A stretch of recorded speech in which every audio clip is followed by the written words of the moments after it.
बर्तमान बड़ खबर आगामी 5 दिन भयंकर वर्षा राज्य में बढ़ वर्षार परिमाण पुरी में कौन रग जाणी रखु तेज एने सतर्क सूचना जारी कला पाणीपाग विभाग जाना संपूर्ण अपडेट ता पूर्व वीडियो को लाइक करूँ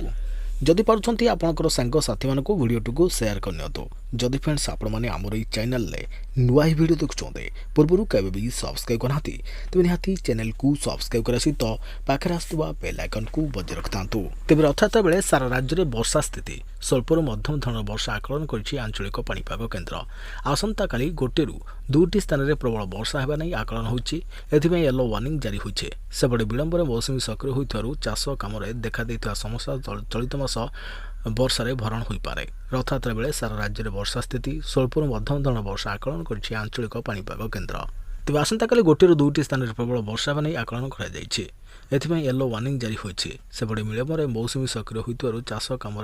देखा देइथार समस्या चलित मास वर्षार भरण हो पारे आगामी 5 दिन राज्य में वर्षा संभावना स्वल्परू मध्यम धरण वर्षा नहीं आकलन कर आंचलिक पाणीपाग केन्द्र मालकानगिरी कोरापुट गजपति मयूरभंज केन्दुझर में प्रबल वर्षार संभावना रही है रथयात्रा